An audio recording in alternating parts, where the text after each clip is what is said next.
Hello friends, GeM के education tube में आपका स्वागत है। मैं आपकी होस्ट आकांक्षा नया वीडियो लेकर फिर हाजिर हूँ। इस वीडियो में हम भौतिक विज्ञान की अगली पाठ्य योजना बनाएंगे, यानी कि लेसन प्लान नंबर 11 बनाएंगे। अभी तक हम इसके 10 लेसन प्लान बना चुके हैं।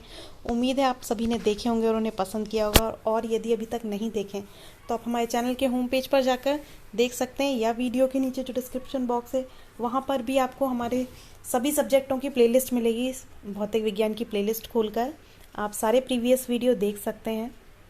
यदि हमारे चैनल पर न्यू है तो चैनल को सब्सक्राइब ज़रूर करें, बेल आइकॉन प्रेस करें, जिससे आने वाले सभी वीडियो का नोटिफिकेशन आपको मिले और आप समय पर उसका लाभ ले सकें।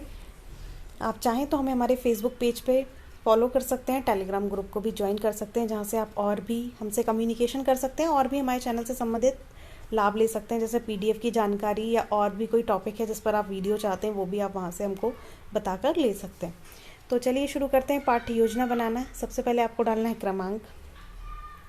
उसके बाद इस तरीके से ब्लैक बोर्ड फिलिंग बनानी है, जिसमें कि आप अपना नाम लिखेंगे। यदि अध्यापक हैं तो लिखेंगे छात्र अध्यापक का नाम, अध्यापिका हैं तो लिखेंगे छात्र अध्यापिका का नाम, जैसे मैंने लिखा है। फिर डालना होता है आपको विद्यालय का नाम। यदि आपके को जहाँ भी प्रैक्टिस टीचिंग के लिए भेजा जाता है उस विद्यालय का आपको नाम लिखना है। हो सकता है आपके महाविद्यालय में ही आपको प्रैक्टिस टीचिंग कराई जाए तो आप यहाँ पे लिखेंगे महाविद्यालय का नाम। कक्षा हमारी 7 का प्रकरण है, विषय है विज्ञान, उपविषय है भौतिक विज्ञान, प्रकरण है हमारा बल और दाब, यानी कि हम इसमें जड़त्व पढ़ाएंगे। फिर दिनांक, कालांश और समय अवधि आपको अपनी आवश्यकता अनुसार डालना है, यानी कि जब आप पढ़ाएंगे वो दिनांक डालना है, कालांश जिस कालांश में पढ़ाएंगे, समय अवधि 35 या 40 मिनट का जितने का भी आपका पीरियड लगता होगा वो आपको यहाँ पे डालना है। अब प्रकरण को आपको कब डालना है, ये सारी चीज़ें तो आप जाते से ही फिल कर देंगे, लेकिन प्रकरण हम तब डालते हैं जब हम उद्देश्य कथन बोलते हैं कि आज हम बल और दाब के बारे में पढ़ेंगे, तब आपको यहाँ पर प्रकरण डालना है। जब तक आप ये वाली जगह पे को खाली रहने देंगे, जब आप ब्लैक बोर्ड पर भरेंगे। कॉपी में तो आपको पूरा इसी तरीके से उतारना है, लेकिन जब आप प्रेजेंटेशन करते हैं तो पहले इसको खाली छोड़ देंगे। जब आप उद्देश्य कथन बोलेंगे तब आपको ये वहाँ पर लिखना है। फिर आता है हमारा पहला पॉइंट, वो है सामान्य उद्देश्य, जो कि हमारे भौतिक विज्ञान को पढ़ाने के क्या उद्देश्य हैं वो आपको यहाँ पे लिखना होता है। तो यहाँ पे आप लिख देंगे पूर्ववत, यानी कि जो पिछले पाठ्य योजना में थे, यानी कि सारे भौतिक विज्ञान पढ़ाने के आपके जो सामान्य उद्देश्य होंगे सभी पाठ्य योजना के लिए एक समान होंगे। तो आप हमारा जो वीडियो क्रमांक 1 है उससे देखकर लिख सकते हैं, या आप फेसबुक या टेलीग्राम ग्रुप से भी देखकर लिख सकते हैं, वहाँ पे भी आपको इसकी पिक मिल जाएगी। फिर आता है विशिष्ट उद्देश्य। विशिष्ट उद्देश्य होते हैं हमारे टॉपिक से रिलेटेड, यानी कि हमारा जो टॉपिक है जड़त्व, वो हम बच्चों को क्यों पढ़ा रहे हैं वो हमको विशिष्ट उद्देश्य में लिखना है। तो मैं कुछ आपको बता देती हूँ। विशिष्ट उद्देश्य आप कितने भी लिख सकते हैं, आप 2 लिख सकते हैं, 5 लिख सकते हैं, 7 लिख सकते हैं, मगर आपके उद्देश्य की पूर्ति जो हो रही है पाठ को पढ़ाने की वो उसमें समाहित होना चाहिए। बाकी ऐसा नहीं है कि आपको 8 लिखने, 7 लिखने या 5 लिखने। हाँ, यदि आपको बोला गया है कॉलेज में कि आपको 5 लिखने हैं तो आप 5 लिखें। तो हमारा पहला विशिष्ट उद्देश्य है विद्यार्थी जड़त्व की परिभाषा का प्रत्यास्मरण कर सकेंगे। दूसरा है विद्यार्थी क्रियात्मक तथा प्रतिक्रियात्मक बल की परिभाषा का ज्ञान प्राप्त कर सकेंगे। तीसरा है विद्यार्थी क्रियात्मक व प्रतिक्रियात्मक बल में अंतर स्पष्ट कर सकेंगे। चौथा है जड़त्व व घर्षण में अंतर स्पष्ट कर सकेंगे। पांचवा है पत्थर घुमाते समय डोरी छूट जाने पर पत्थर की गति समझ सकेंगे कि किस प्रकार की गति होती है। छठवा है विद्यार्थी प्रयोगों के आधार पर विषय में रुचि ले सकेंगे। सातवां है डोरी से पत्थर को घुमाते समय पत्थर की गति, डोरी में तनाव का वैज्ञानिक दृष्टिकोण का विकास कर सकेंगे। ये सारे क्या हो गए आपके विशिष्ट उद्देश्य। आप कोई 5 भी लिख सकते हैं या पूरे भी लिख सकते हैं, ये आपके ऊपर है। फिर उसके बाद आता है शिक्षण बिंदु। ये ऑप्शनल है, आप चाहें तो पहले डाल दें, वरना हम कॉलम में तो शिक्षण बिंदु डालते ही। तो हम इसमें 4 शिक्षण बिंदु पढ़ेंगे। हम जड़त्व पढ़ेंगे, जड़त्व का प्रभाव पढ़ेंगे, क्रिया प्रतिक्रिया बल की दिशा पढ़ेंगे और क्रिया प्रतिक्रिया बल का प्रभाव पढ़ेंगे। शिक्षण विधि, यहाँ पर हम प्रदर्शन विधि और प्रश्नोत्तर विधि का प्रयोग करेंगे। जब मैंने पिछली पाठ्य योजना बना के वीडियो डाला था तब एक ने कमेंट करके बोला था कि पूरी पाठ्य योजना में प्रश्नोत्तर ही प्रश्नोत्तर किए, समझाया तो कहीं है ही नहीं। तो मैं आपको बताऊं, वीडियो को सुना करिए, मैं उसमें बोल के आपको बताती हूँ कि हमारी जो भी विधि है वो किस तरीके से इस्तेमाल हो रही है, हमको ये जो प्रेजेंटेशन है जो हमने बनाई है वो किस तरीके से प्रेजेंट करना है। अब ये जो हमारी पाठ्य योजना है वो पूरी प्रदर्शन विधि और प्रश्नोत्तर विधि पे हम चीज़ें दिखाएंगे, प्रश्न करेंगे, बच्चे उत्तर देंगे, उसी से हम सारी चीज़ें उनको खेल खेल में ही प्रश्नोत्तर के माध्यम से ही सिखा रहे हैं। तो हमारी प्रश्नोत्तर विधि के माध्यम से ही हम पढ़ा रहे हैं, इसलिए सारी पाठ्य योजना में प्रश्नोत्तर ही है। आप देखें बहुत सहज और सरल प्रश्न है, हम उनको पूछते हैं, वो जवाब देते हैं, उसी से हम उन्हीं के जवाब से उनको सिखाते जा रहे हैं। यदि जब आप इसको प्रेजेंट करेंगे क्लास में तब आपको पता चलेगा कि ये कितनी प्रभावपूर्ण है। और ये नॉर्मल जो होती है हमारी कथन विधि से जो हम पढ़ाते हैं कि हमने कथन बोल दिया, एक्सप्लेन कर दिया, उससे बहुत ज़्यादा प्रभावशाली होती है। तो हमारी जो विधि हो जाएगी वो जाएगी प्रदर्शन विधि और प्रश्नोत्तर विधि। फिर है सहायक सामग्री, कक्षा उपयोगी उपकरण, डोरी, पत्थर का टुकड़ा आदि, जो भी आप इस्तेमाल करें यहाँ लिख दें। पूर्व ज्ञान, विद्यार्थी बल का अर्थ समझते हैं, विद्यार्थी घर्षण व वस्तु की चाल की जानकारी रखते हैं, विद्यार्थी गुरुत्व बल जानते हैं। तो ये हो गया हमारे पूर्व ज्ञान। फिर आता है प्रस्तावना प्रश्न। आपको इस तरीके से कॉलम बनाने हैं। प्रस्तावना में क्रमांक, छात्र अध्यापिका व्यवहार या क्रिया, या आप इसको ऐसा भी लिख सकते हैं, छात्र अध्यापिका प्रश्न, विद्यार्थी उत्तर।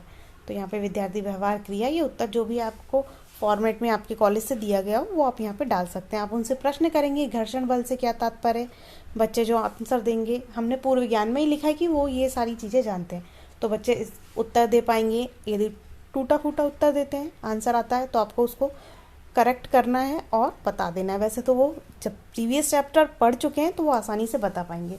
फिर गुरुत्व बल की परिभाषा पूछिए आप उनसे। फिर किसी गतिमान वस्तु को रोकने के लिए क्या करना पड़ता है, तो वो बताएंगे बल लगाना पड़ता है। कोई स्थिर वस्तु कब स्थिर रह सकती है, जब तक कोई उस पर कोई बल ना लगाया जाए, इस अवस्था को क्या कहते हैं। तो अब उनको ये नहीं पता है, तो यही हमारा टॉपिक यहाँ पे निकल के आता है। ये हो गया हमारा समस्यात्मक प्रश्न। तब हम छात्र अध्यापिका कथन के माध्यम से कहेंगे कि इस अवस्था को जड़त्व कहते हैं।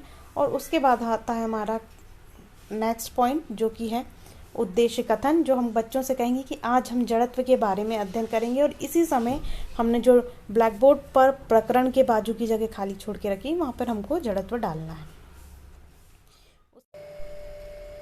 उसके बाद आता है प्रस्तुतिकरण, जिसमें हम शिक्षण बिंदु, छात्र अध्यापिका व्यवहार, विद्यार्थी व्यवहार, ये तीनों कॉलम बनाएंगे इस तरीके से। पहला शिक्षण बिंदु डालेंगे जड़त्व। बच्चों से पूछेंगे जड़त्व किसे कहते हैं, वो नहीं बता पाएंगे, या अभी हमने बताया है कथन बोलते समय तो हो सकता है बता पाएँ, अच्छे से नहीं बता पाते, आपको पूरा बताना है। और यहाँ पे ये हो जाता है हमारा समस्यात्मक प्रश्न। फिर उसके बाद हम पूरा उनको एक्सप्लेन करेंगे कि जड़त्व किसे कहते हैं, ब्लैक बोर्ड पे समझाइए, चार्ट दिखाइए, मॉडल दिखाइए, जैसा भी आप एक्सप्लेन कर सकते हैं उनको बताइए। फिर जड़त्व का प्रभाव बताइए कि चलती हुई मोटरसाइकिल के ब्रेक लगाने से यात्री आगे की ओर झुक जाता है, क्यों, पूछेंगे आप उनसे, तो वो समस्यात्मक है, नहीं बता पाएंगे। हो सकता है कुछ टूटे फूटे आंसर वो अपने अनुभव के अनुसार दें, लेकिन वो आपको फिजिकल जो मतलब साइंस की लैंग्वेज है उसमें नहीं बता पाएंगे, तो वो आपको बताना है। तो आप छात्र अध्यापिका कथन द्वारा उनको एक्सप्लेन करेंगे, विद्यार्थी ध्यानपूर्वक सुनेंगे। फिर आप उनसे अगला प्रश्न करेंगे, उसी के माध्यम से फिर आप उनको अगली समस्या समझाएंगे उनकी। इस तरीके से आप प्रश्न उत्तर से ही उनको समझाते जाएंगे। यदि वो बता पाते हैं तो ठीक है, नहीं बता पाते हैं तो आपको बताना है। छात्र अध्यापिका कथन द्वारा आप उनको एक्सप्लेन करेंगे, जैसे यदि पत्थर घुमाते समय डोरी टूट जाए तो पत्थर पर बल लगना बंद हो जाता है और उसे एक ही दिशा में सरल रेखा में वो चला जाएगा। इस तरीके से आप उनको बताएं, करके बताएं, थोड़ा सा खुली जगह में जिसमें किसी को लगे ना। विद्यार्थी ध्यानपूर्वक सुनेंगे। क्रिया प्रतिक्रिया बल का मान आप उनको समझाएंगे, एक्सप्लेन करेंगे। क्रिया प्रतिक्रिया बल का प्रभाव आप उनको एक्सप्लेन करेंगे। इस तरीके से सारी चीज़ें आप बताते जाएंगे। फिर क्रिया प्रतिक्रिया बल की दिशा के बारे में बताएंगे। तो ये सारी चीज़ें आप उनको बताते जाएंगे, चार्ट बना के ले जाएं। इसके बाद जैसे ही आपका प्रस्तुतिकरण समाप्त होता है तो आपको चार्ट लगाने होते हैं, चार्ट लगाइए छोटे सा प्रारूप बना के, या फिर जहाँ पे जो एक्सप्लेन कर रहे हैं वहीं पे आप छोटा सा प्रारूप का चार्ट लगाइए, एक बड़ा चार्ट बना कर ले जाइए, कक्षा में दिखाइए।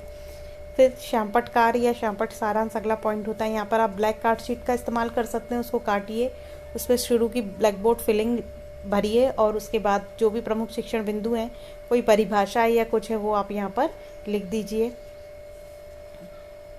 इस तरीके से जो डायग्राम है वो आप उनको डायग्राम के माध्यम से समझा सकते हैं, चार्ट बना कर ले जा सकते हैं। ये क्रिया प्रतिक्रिया गुब्बारे की गति है उसका डायग्राम है, तो आप ये डायग्राम के माध्यम से बता सकते हैं या फिर गुब्बारे से ही बता सकते हैं। फिर आता है पुनरावृत्ति प्रश्न, यानी कि आपने पाठ को पढ़ाया, समझाया, एक्सप्लेन किया, रिवीजन करने का टाइम है, तो आप कुछ पुनरावृत्ति प्रश्न करेंगे और बच्चों से उनके आंसर निकलवाने की कोशिश करेंगे। पुनरावृत्ति प्रश्न को आप लपेट श्यामपट्ट पर लिख कर ले जा सकते हैं। एक तरफ गृह कार्य लिख के ले जाइए, एक तरफ पुनरावृत्ति प्रश्न लिख के ले जाइए। जिससे क्या होगा कि जब आप ब्लैक बोर्ड पर यदि प्रश्न लिखते हैं तो जैसे गृह कार्य के पुनरावृत्ति प्रश्न तो आपने पूछ लिए, लेकिन गृह कार्य का आप लिख रहे हैं तो या लिखवा रहे हैं तो उसमें क्या होता है, समय भी जाता है, कक्षा से आपका नियंत्रण भी जाने लगता है, बच्चे आपस में बात करने लगते हैं। तो उससे बचने के लिए आप लपेट श्यामपट्ट पर एक तरफ यानी रोलर जो बोर्ड आता है उस पर एक तरफ पुनरावृत्ति प्रश्न और एक तरफ गृह कार्य लिख कर ले जा सकते हैं। उनको आपको क्या करना है कि जब आप जो बोल रहे हैं उस तरफ का ब्लैक बोर्ड रोलर बोर्ड खोलिए और टांगिए और बच्चों को पढ़ के बताइए, पॉइंटर का इस्तेमाल करिए और बढ़िया उनको देखकर पूछते जाइए। जिससे कि क्या होगा कि आपका भी नियंत्रण जाएगा और आप भूलेंगे भी नहीं। हो सकता है आपने 5 प्रश्न तैयार किए लेकिन आप भूल गए, तो ये आपको नेगेटिव फीडबैक से बचाएगा। पुनरावृत्ति प्रश्न के बाद आता है गृह कार्य, जो हमको उनको होमवर्क देना है, ज़रूरी है। आपको जितने भी दिन की आपकी प्रैक्टिस टीचिंग होती है उसमें आपको होमवर्क भी देना है, पिछले दिन का होमवर्क भी चेक करना है, उसका भी टाइम आपको प्रेजेंटेशन के दौरान बीच में निकालना है। तो उसके लिए आप क्या करेंगे, उसके लिए आप एक कक्षा कार्य तैयार कीजिए, कुछ कक्षा कार्य दीजिए उनको बीच में और उस दौरान आप पिछले दिन का होमवर्क चेक कर लीजिए। फिर आता है टिप्पणी, जो भी आपका पर्यवेक्षक होगा यहाँ पर आपको टिप्पणी देकर बताएगा कि पाठ का प्रस्तुतिकरण कैसा था, अच्छा था, बुरा था, क्या उनकी सुझाव है, यानी कि लेसन प्लान से related good point, bad points और उनके सजेशन। उसके बाद आता है हस्ताक्षर का कॉलम यानी सिग्नेचर कॉलम, उसमें आपके हस्ताक्षर, पर्यवेक्षक के यानी सुपरवाइजर के हस्ताक्षर, 2 आप यहाँ पे कॉलम बनाएंगे। हो सकता है आपको यहाँ पे बोला जाए कि परामर्शदाता या सब्जेक्ट टीचर, विषय शिक्षक के सिग्नेचर का आपको कॉलम बनाना तो वो भी बना सकते हैं। ये 2 तो आपको कंपलसरी है, 2 आपको बनाना ही पड़ेंगे। तो यहाँ पर हमारा लेसन प्लान कंप्लीट होता है। कैसा लगा कमेंट कर ज़रूर बताएं, अच्छा लगता है लाइक कीजिए, दोस्तों से शेयर कीजिए। यदि अभी तक हमारे चैनल को सब्सक्राइब नहीं किया है तो सब्सक्राइब ज़रूर करें, बेल आइकॉन प्रेस करें जिससे आने वाले सभी वीडियो का नोटिफिकेशन आपको मिले और आप समय पर उसका लाभ ले सकें। हमारे फेसबुक पेज और टेलीग्राम ग्रुप की लिंक आपको वीडियो के डिस्क्रिप्शन बॉक्स में मिल जाएगी, वहाँ से आप ज्वाइन कर सकते हैं या फिर आप सर्च भी कर सकते हैं, सेम JMK एजुकेशन ट्यूब नाम से ही फेसबुक पेज और टेलीग्राम ग्रुप भी है। धन्यवाद, जय हिंद।